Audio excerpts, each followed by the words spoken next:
दोस्तों जय अलखधणी, जय अलखधणी, जय अलखधणी। दोस्तों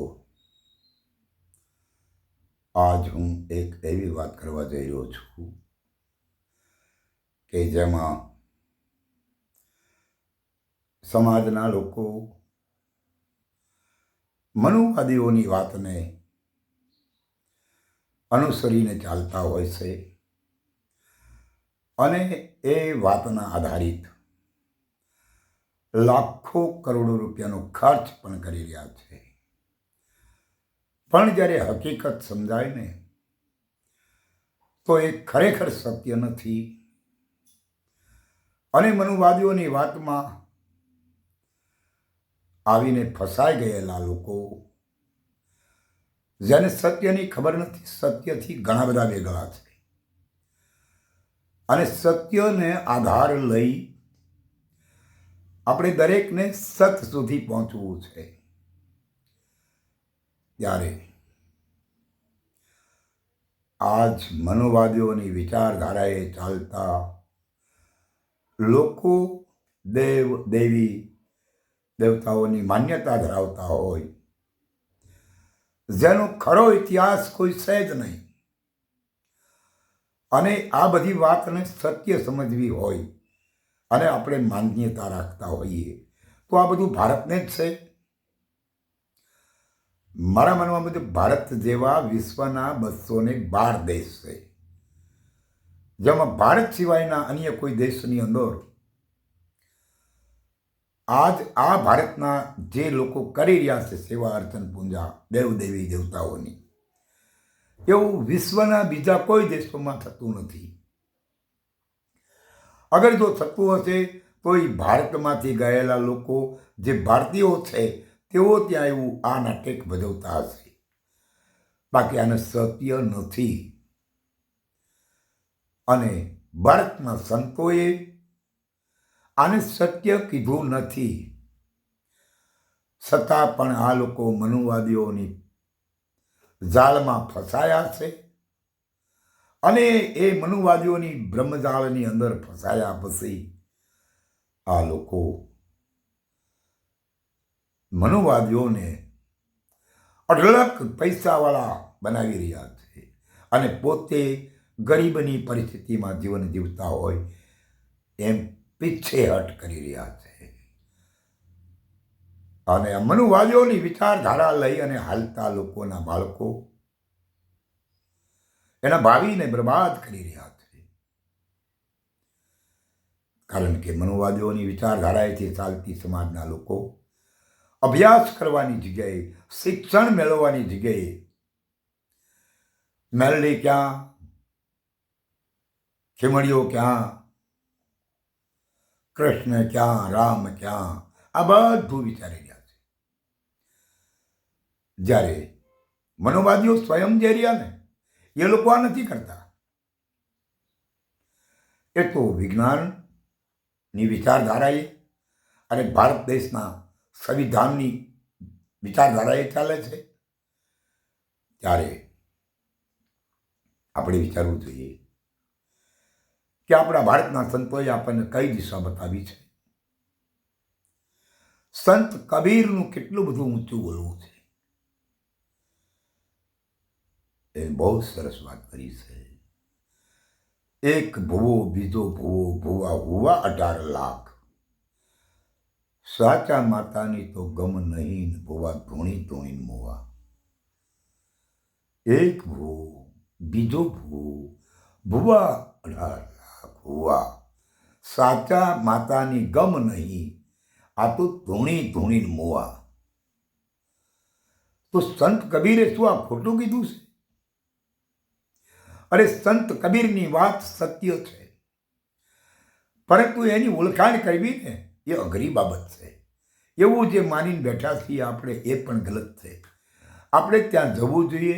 आ वातनुं ज्यां विचारधारा होय एवा महापुरुषने आपणे मळवुं जोईए એટલે ચોક્કસ આ વાત આપણને જરૂર સમજાય જાય।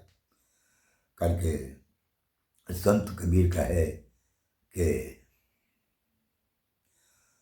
आबा 18 लाख भुवा थाय ने તો એને સાચી માતાની ગમ મળતી નથી. તો સાચી માતાની ગમ મેળવવા માટે, સાચી વાતને સમજવા માટે લેભાગુ તત્વો કરાય છે કે જેઓ જે તમારી સામે વાત રજૂ કરી રહ્યા છે ને એ બીજાની હોઈ શકે, અને જેને બોર્ડ માર્યું છે ને ગુરુ તરીકેનું એ કંઈક બીજું હોય. અને આવા નુગરા લોકો આ સમાજમાં ઘણા વિહાર કરે છે કે વાત લાવ્યા છે કોઈ મહાપુરુષની અને બોર્ડ બીજાનું મારી અને લોકોને ફસાવાનું કામ કરે છે. એ તો ડૂબે જ છે.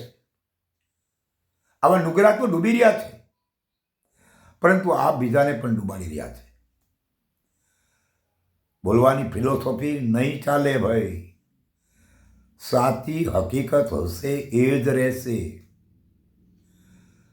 માટે મનુવાદીની વિચારધારામાંથી બહાર આવવું અને આવા લુખ્ખા તત્વો જે છે કે જે વાત વિચાર બીજા મહાપુરુષનો લઈ અને પછી નામ બીજાનું આપે છે, તો આમાંથી પણ જાગવાની જરૂર છે.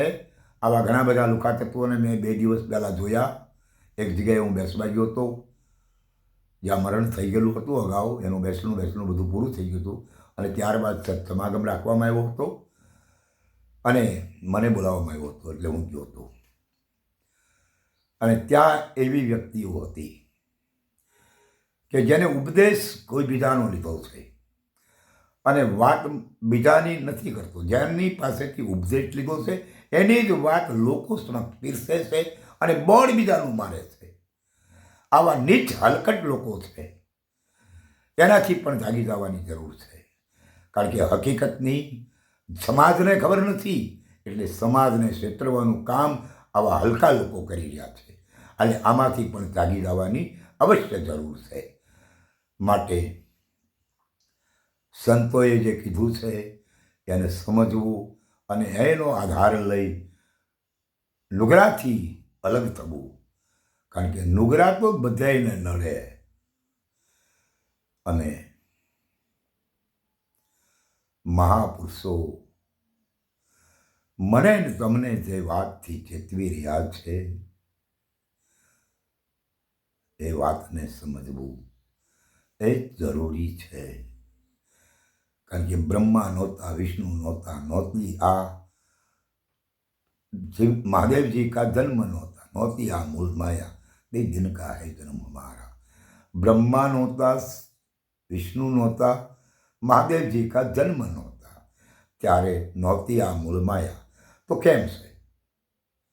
આજે આપણે તો બ્રહ્મા વિષ્ણુ મહેશ્વર આ બધું માનીએ છીએ, પરંતુ આ ગલત છે.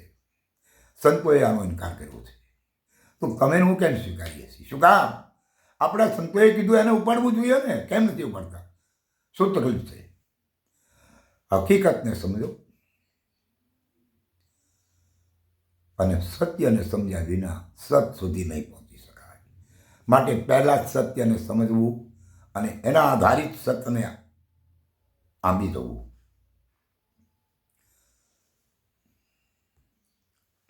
સંત કબીર સાહેબની એક વાણી છે કે ખંડિત મેર સુમેર. છેલ્લે કહે છે ઘણું બધું ખંડિત છે. ખંડિત આ મેર, ખંડિત આ સુમેર, આ બધું ખંડિત છે. તો અખંડિત કેમ? જહાં તક ખંડિત અને અખંડિત આ બેની વાતની વચ્ચે આપણે રખડી રહ્યા છીએ અને ફસાયેલા છીએ. તો આમાંથી ઉગરવા માટે ખંડિત અને અખંડિત આ બેને સમજવાની જરૂર છે. ખંડિત છે તો કોણ? અખંડિત છે તો કેમ? આ ખંડિત અને અખંડિત આ બેને છોડી અને પ્રગટને સમજવાની જરૂર છે. અને જ્યાં સુધી પ્રગટને નહીં સમજી શકીએ ત્યાં સુધી અસલિયતને નહીં પામી શકાય. ઘણા બધા લુખ્ખા એમ કહે છે કે આ ગોલોકમાં ગુરુની ગાદી છે. કપાતર તને ખબર નથી કે ગુરુની ગાદી ક્યાં અને કેમ. કારણ કે એક આકાશની મતભાગ ગોલોક ધામની અંદર ગુરુની ગાદી નથી. ગુરુની ગાદી તો અહીંયાથી બહુ દૂર રહે. કારણ કે સમજે એને સમજાય. કોકની સંભાળી હોય અને પાછા એને છોડીને બીજાનું બોર્ડ મારતા હોય એવા લુખાઓને થોડી આ વાત સમજાય. એવા નુગરા તો ઘણાય રખડે છે. બાકી અસલી વાતને સમજવા માટે સંત મહાવિભૂતિની પાસે જવાની જરૂર છે. કોઈ લે ભાગુ તત્વો આ વાતને નહીં સમજાવી શકે. માટે જાગો સંતો, જાગો મહાપુરુષો, અને સાચી વાત જે રહી એ સમાજને પીરસો. બાકી અને આવા લુખાઓને ઉઘાડા પાડવા એ જરૂર છે, કારણ કે સમાજને આની ખબર નથી કે આ હકીકત કેમ છે. માટે ખંડિત મેર સુમેર, મેરુથી માંડી સુમેરો સુધી ખંડિત છે, તો અખંડ કોણ છે? અને અખંડ કોણ છે? ત્યાર પછી ખંડ અને અખંડ આ બેથી પછી કેમ છે? ખંડ અને અખંડ આ બેને છોડો અને પછી વાસ્તવિકતાને સમજો. અને એ વાસ્તવિકતા નહીં સમજાય ત્યાં સુધી મુખ્ય ભૂમિકા જે રહી ત્યાં મારે તમારે જવું હોય તો અશક્ય છે. ખંડ અને અખંડ આ તો મનુવાદીઓની વાતની વિચારધારા, પણ ખંડ અને અખંડ અને છોડ્યા પછીની વાત જે રહી એ મહાપુરુષોની વાત છે. અને એ મહાપુરુષના સાનિધ્યમાં જવા માટે કોઈ નિષ્ઠાવાન સંત મહાપુરુષની જરૂર છે. અચ્છા દોસ્તો, જાગો અને જાગવાની જરૂર છે. જય અલખધણી, જય અલખધણી, જય અલખધણી.